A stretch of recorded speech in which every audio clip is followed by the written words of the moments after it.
Let's do another 12 by 12 double-sided paper project. For this project, I have my 12 by 12 paper.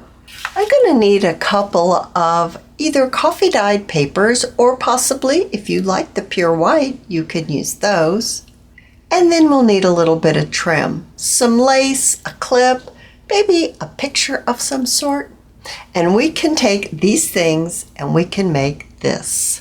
3 waterfall booklets with 6 dangles. Oh my goodness, I love how this has come together. Let's use our 12 by 12 double-sided paper. Won't you join me? Hi Best Buds, it's Cathy with Cathy's Garden, and I'm so happy that you've joined me today. Grab your 12 by 12 paper. Mine is double-sided, and I think that would be best. My paper came from Pastel Pink, 12 by 12 inches, double-sided, 24 patterns, 24 sheets, 160 gram cardstock. I ordered it from Amazon. We're going to take our paper. I have made some templates here. This one here is 6 inches by 6 inches. So I'm just going to lay it right over here. The next one is 6 inches by 5 inches. I'm going to place it right here. And we're going to need one that's 6 inches by 4 inches. This area right here we can use for our pockets. I'm going to trim around my template.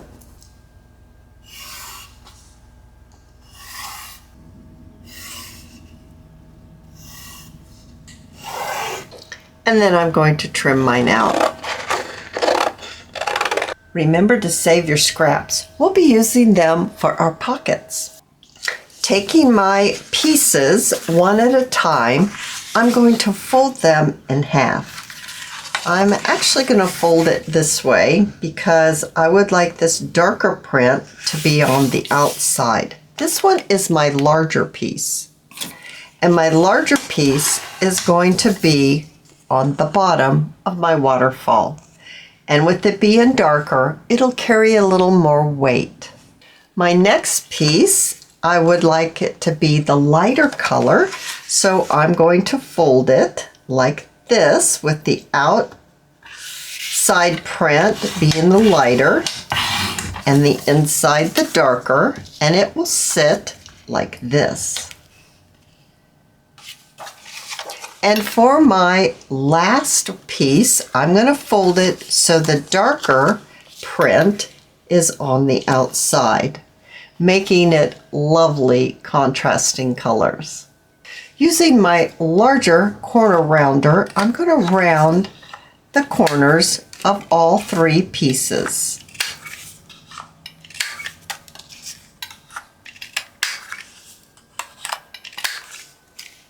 And with my gathered twigs, I'm going to ink around not only the outside, but also the inside. With my pieces all inked up, we can move on to the next step. Remember the scraps that I told you to save? We're going to be making pockets from these. So these scraps are about 6 inches wide. Yes, they are.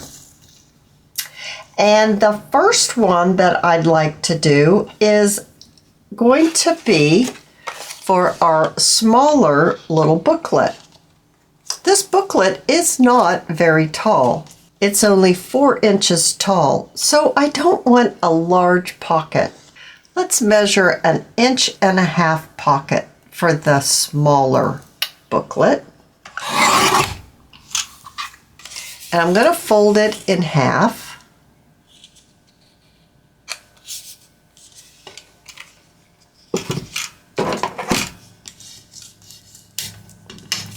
And I'm going to cut off a little bit more than just the fold. I don't want my pocket to go all the way across like this. I tried that when I was working this project out, and it just made it too bulky. Here, let me grab it and show you.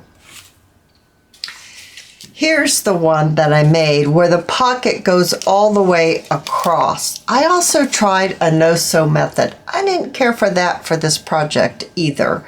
I did use some staples, but it just didn't work out real well for me. So, and the reason, see, it's just too bulky right down here at the bottom. So to fix that, I'm going to trim a little extra off. So I'm going to place it right here just so you can see. I need to ink it so you can see a little bit better. I'm going to place it right here, and you can see it's well into the fold. I'm going to bring it back about right here. That's not quite 1/4 of an inch. I'm going to give that a trim. Now I have 2 pieces, and our smaller pocket, this is going to be on the outside. So I'll just turn my paper over, and our pockets will be out of the contrasting color. I need to cord around this corner right here because it's going to fit like this. So that will fit nicely. And then I'll corner around this one. And there we have it. It will be the perfect pockets for this. I'm going to ink up everything at once. So I'm just going to paper clip this together, and I'll ink it up a little bit later.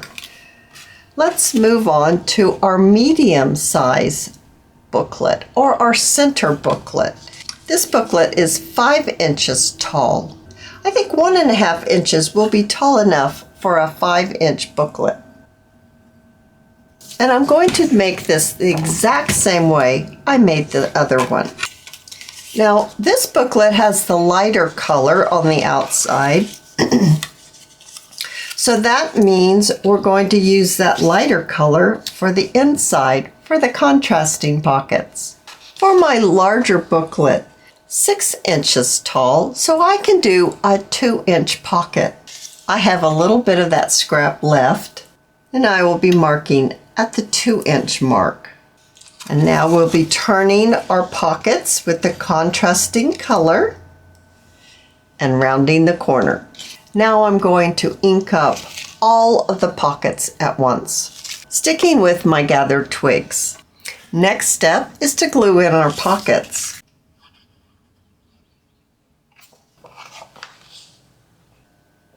So now you'll need some papers for your little booklet. I have cut my papers for my smaller booklet, and they are 5 1/4 inches by 4 inches. And there are 2 of them. I'm going to want to round the corner on all 4 sides and ink it up. But first, let's talk about the other sizes that you'll need for your last 2 booklets. The medium-sized booklet.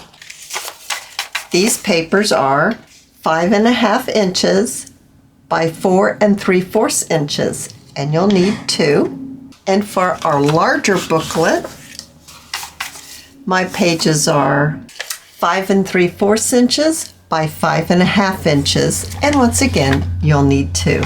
I'm going to fold my pages in half one at a time. And then placing them together, I'll round the corners.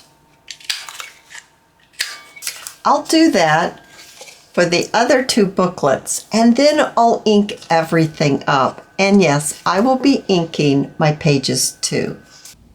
I have my pages all cut, and they're inked up, and they will fit beautifully inside my booklet. I also have added a few pieces of ephemera. I added a little heart and a little tiny journaling card. To decorate the top of the pockets, I thought I'd add a little bit of this lace. Using a small amount of glue, placing my lace right into that glue, attaching it. I love how the double-sided paper makes it so easy to make an accent pocket using the opposite side of your papers. Now, if you have a large enough stapler to staple your pages in, then that would be the easiest thing to do. I don't happen to have a very large stapler that will hold this, and this paper really doesn't want to bend very well. I'm afraid it would crease. So I'm going to stitch mine in very quickly using a very simple stitch. So I have sewn all of my signatures in, and I decided to leave some tails on my string because I'm wondering maybe some beads would look really nice on this waterfall booklet. So let's do a little decorating. I'm going to bring my dish in, and in my dish I have this pretty little piece of lace that I wanted to add right here on the biggest booklet. Now, I don't want it to go under it. I think I would like it to sit about right here. So a little bit of this lace is going to come over the edge. I'm going to actually make a little mark so I don't go over. And using my glue gun, I'll pop it into place. Now the second booklet sits right here, and I have a little piece of sari silk that I think will be really pretty there. So this is number 2 booklet, and number 3 booklet fits right here like this. And I wanted to add that same lace we added on the top of the pockets. Oh, I do think some beads would look beautiful on there. So I have a little clip right here. And I added a white sari silk bow and a pink one with a flat back pearl. And that's what's going to hold all of our booklets together. And it shows that it's a lovely waterfall. And then I have this very pretty picture of a rose that I want to pop on right like that. Oh my goodness, I think this is looking fantastic. Now let me pick some beads and get some on these strings that hang down from the signatures. There'll be 6 strands that will be hanging down. I added the dangles, 6 dangles in all, and I love how the dangles add to this little waterfall booklet. I hope that you have enjoyed this video, and if you have, please give me a thumbs up. I invite you to subscribe to my channel, and I'll see you in my next video. I'll see you there, guys. Bye now.